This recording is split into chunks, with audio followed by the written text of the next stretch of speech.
صلی اللہ علیہ وسلم کا اوپر جو کتنا تکلیف ہوئی ہے اسلام پھیلانے کا ٹائم کھانا کھانے تک نہیں ملا، تو دھیان سے سنیے بیان انشاءاللہ۔ یہ اسلام کا وہ دور ہے کہ جب حضور مسجد نبوی سے باہر نکلتے ہیں تو آگے حضرت عمر و ابو بکر رضی اللہ تعالی عنہما کھڑے ہیں، چہرے کے اوپر عجیب اداسی ہے۔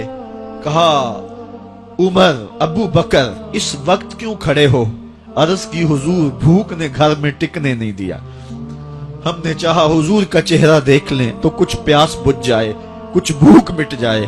حضور نے فرمایا میرا حال بھی یہی ہے، جس چیز نے تجھے گھروں سے نکالا ہے وہی چیز مجھے گھر سے نکال لائی ہے۔ چلتے ہوئے حضرت ابو ایوب انصاری کے گھر کے قریب سے گزرے،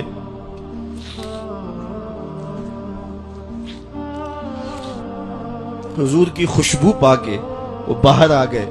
عرض کی بندہ نواز آج میرے مہمان نہیں بنتے؟ حضور نے کہا تمہاری مرضی۔ گھر لے گئے، چٹائی بچھائی، حضور کو بٹھایا، گھر والوں کو بکری کا بچہ ذبح کر کے دیا، کہا جلدی جلدی کھانا تیار کرو، میرے آقا کو بھوک لگی ہوگی۔ یہ کہہ کے واپس آئے، حضور کے پاس بیٹھے، نظر چہرے پہ پڑی تو گھبرا گئے۔ نکاحت کے آثار اتنے واضح تھے کہ سمجھ آ رہی تھی کتنے دنوں سے حضور نے کچھ نہیں کھایا۔ اٹھ کے باغ میں چلے گئے، کھجوروں کا خوشہ توڑا، حضور کے سامنے رکھا، کہا بندہ نواز جب تک کھانا تیار نہیں ہوتا یہ کھجوریں تناول فرمائیں۔ تھوڑی دیر کے بعد کھانا دسترخوان پہ لگ گیا، حضور سے عرض کی گئی حضور آئیں کھانا تناول کر لیں۔ دسترخوان پر تشریف فرما ہو کر کے حضور نے ایک روٹی لی اور چند بوٹیاں اٹھائیں اور ایک خادم کو بلا کر کے کہا جاؤ ہمارے گھر دے آؤ، میری بیٹی فاطمہ کتنے دنوں سے بھوکی۔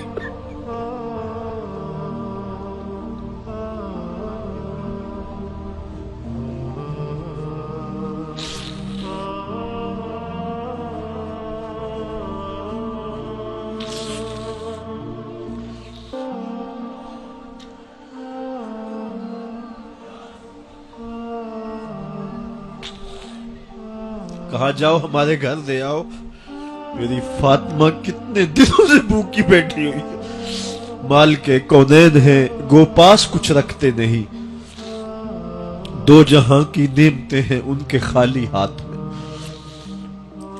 آپ کو پتا ہوگا کہ جب میرے حضور کا وصال ہوا ہے تو حضور کی ایک زرہ ایک یہودی کے گھر میں گروی رکھی ہوئی تھی، حضور نے زرہ رکھ کر کے اس سے قرض لیا ہوا تھا۔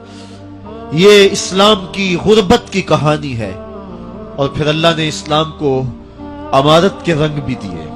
اقبال کہتا ہے زوال بندہ مومن کا بے زری سے نہیں، یہ نہیں ہے مسئلہ، مسئلہ پستی ہے، زبوحالی ہے، تعلیمی انحطاط ہے، عملی انحطاط ہے، مرکز سے جو ہے وہ دوری ہے، دامن رسالت ماب کو چھوڑ دیا ہے۔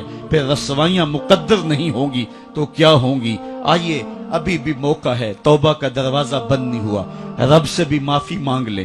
گنبد خضرا کے مکین کے حضور بھی ہاتھ جوڑ کے کہیں چھوڑ کے آپ کا دامن رحمت، آقا ہم سے بھول ہوئی، کھو دی اپنی قدر و قیمت، آقا ہم سے بھول ہوئی، دیکھ ہماری آنکھ بچولی، اپنے سینے اپنی گولی، بھول گئے ہم درس اخوت، آقا ہم سے بھول ہوئی۔ علامہ اقبال فرماتے ہیں آؤ اگر تم دوبارہ اسی عروج کو دیکھنا چاہتے ہو تو دامن مصطفیٰ کو تھام لو۔ سارا فلسفہ اقبال نے اپنے اس ایک شعر میں نچوڑا، کی محمد سے وفا تو نے تو ہم تیرے ہیں، یہ جہاں چیز ہے کیا لوح و قلم تیرے ہیں۔ پھر لوح بھی تیرے ہاتھ میں دے دیں گے، قلم بھی تیرے ہاتھ میں پکڑا دیں گے، تختی بھی تیرے پاس ہوگی، قلم بھی تیرے پاس ہوں گے۔ پھر تیری تقدیر کے فیصلے واشنگٹن میں نہیں ہوں گے، پھر خدا بندے سے خود پوچھے گا بتا تیری رضا کیا ہے۔ تو ہم نے ان راہوں کا مسافر بننا ہے۔